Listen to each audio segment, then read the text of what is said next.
Hi wrestling fans, thanks for clicking on the dreaded D Rose Report or the Fat Ass White Guy Show. Matches for tonight's TNA Impact, if you haven't seen it yet tonight. Mickie James, Tessmacher is going to be taking on Tara and Madison Rayne. Crimson and Abyss and Samoa Joe's all taking on each other. And a 25-man battle royal to determine the #1 contendership. Also tonight, it's a show of reveals. We're going to find out who the network's representative is, who Kurt Angle's mistress is, and Jeff Hardy's going to be introducing a mystery partner. And since this is taped, we've already known for the last 2 or 3 days who they are, but might as well tune it in, see how it plays out. Former WWE star Doug Basham, remember him coming out with Shaniqua and his brother? Anyway, he turns 40 years old today, and the big-headed Ricky Ortiz turns 36. Kelly, she was in attendance for the Maxim Hot 100 party last night. Oh, I wish I was on her arm leading her into the place. Matches for tonight's WWE Superstars on WWE's website is going to be Ryder taking on Kozlov, Masters taking on McIntyre, and Kidd taking on Barreto. And regarding the WWE pay-per-view DVDs being released on Blu-ray, the following upcoming titles are confirmed for a Blu-ray release also. It's Over the Limit 2011, 1 disc, June 21st. Capital Punishment 2011 is going to be 2 discs, July 19th. Money in the Bank 2011, going to be 2 discs, August 16th. So start saving up for them. The original wrestling ring from Killer Kowalski's Institute of Pro Wrestling in Massachusetts is up for auction on eBay, and a lot of wrestlers have worked out that ring and learned the ropes from it, including like Triple H, Chyna, Perry Saturn, Kazarian, A-Train, and John Coronas. I'm not sure how much it's going for, but wouldn't mind having it. Boy, you got to have a hell of a place with a good height to the ceiling to have one in.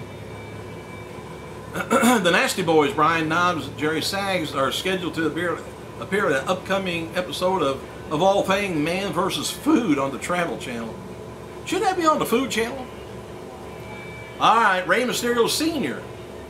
Miguel Lopez, uncle of WWE superstar Rey Mysterio, is scheduled to introduce a new Rey Mysterio Jr. at the CMLL live event Friday, May 27th at Tijuana, Mexico.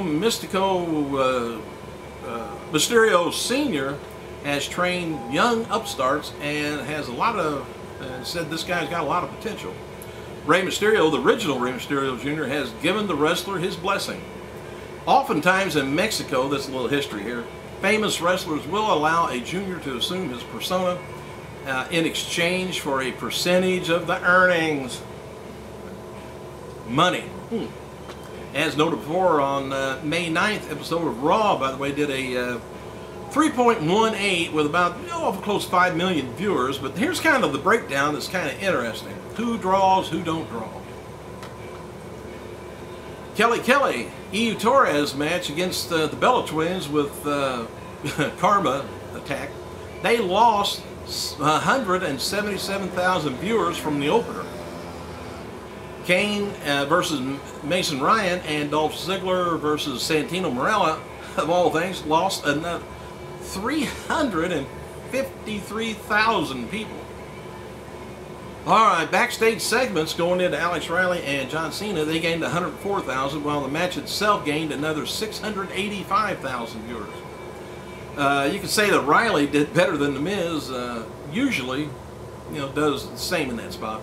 He did just brought in just as many people, I guess. The segment with Michael Cole, Jerry Lawler, and Jack Swagger lost 174,000, which isn't bad for that time slot, I guess. Swagger versus Kofi Kingston for the U.S. title lost 353,000 more viewers. And then the main event, The Miz versus Alberto Del Rio versus Rey Mysterio, gained 736,000 viewers to bring the overrun up to a 3.57. That's kind of strange when you find out how many pack up and leave to get a beer or something when certain matches are on. Anyway, the current season of WWE NXT Redemption will see its first elimination next week. Voting is currently going on WWE website. Keel on over there if you want to vote.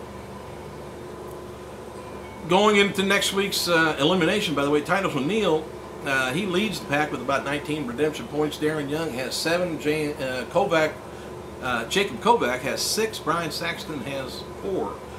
And remember Byron Saxton? He was the one who announced for a while on ECW. Very short stint. WWE had planned for Rey Mysterio, R-Truth, and John Cena now versus Alberto Del Rio for this year's SummerSlam pay-per-view, but John Morrison's injury, they had to go ahead to do a Truth versus Mysterio for Over the Limit. No word yet if Cena and Del Rio still playing, but with August being just a few months away, things likely be changed. While it's not etched in stone, the current plan to have Sting, of all things, take on Hulk Hogan for the main event at TNA's Bound for Glory pay-per-view. This would all depend on Hogan's health, if he could wrestle or not. I ain't gonna say anything. Whether he can wrestle or not, okay. Normally he just punches people. I don't know if I've ever seen him do an armbar or anything. Anyway, Abyss worked this past weekend's TNA live event with his teeth still missing. Apparently he can't find it. Rob Van Dam took him away from him the other day, so he hasn't gotten them replaced yet from when Rob Van Dam kicked him out at the Impact taping a few weeks ago. Regarding recent rumors online, the beautiful Dixie Carter has not been replaced in TNA or demoted. She is still the president of TNA and still gets involved in all the major business decisions. Dixie's mother, Janice, though, who is got the financial role in the company, has been maybe to 2 shows in the past few months, but not running things, just budgeting. It's noted before WWE creative team member Michael PSAs will debut tomorrow as Tyson Kidd's manager on this week's episode of Superstars. WWE had meetings recently talking about reviving the manager's role in some sort of, their heel part, who can't really talk on a microphone at a main event level. And that's why they always had managers back then, because the manager was usually like a mouth of the South. And Bobby Heenan, good salesman, good car salesman, good car salesman to sell your tag team behind you. P.S. Hayes, he's got a good mouth on him. Regarding Batista, by the way, returning to WWE, he has given no indication that he wants to even return, but the creative team does talk about him and bring up the ideas what they could do with him if he finally returns. By the way, who in the hell makes the most money in WWE that's a non-wrestler? WWE producer Kevin Dunn's compensation for 2010 was $746,000 in salary. You thought I was going to say million, didn't you? And $608,000 in stock grants and $359,000 in other income for a total of $1,713,554.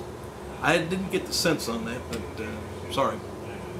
Several weeks ago, WWE Hall of Famer Stone Cold Steve Austin made headlines when he said that he's healthy enough that he could wrestle full-time schedule for 2 more years if he wanted to. Well, during a recent interview with the UK Sun, Austin clarified that he has no intentions of getting back into the ring as an active competitor. He said, "I'm happy being gone out of the business to the degree I am, and that's why Tough Enough was such a great opportunity between my other projects." He said, "I can be as hands-on and as close as I want to be. I'm not attempting to come back, and I have loads of memories from the business that I love. I got up there and took some bumps with some of the contestants, worked around with one of the guys, had fun getting to the ring, bouncing around again. But it doesn't mean I want to go and do it again night after night on a nightly basis." Austin said he does have plans of continuing focusing his acting career. I don't know about that. Alright. Now I'm about out of time. So, The Miz, there was a vote. 1,000 people voted. Is The Miz worthy of a top roster spot? Yes says 68%. No says 32%.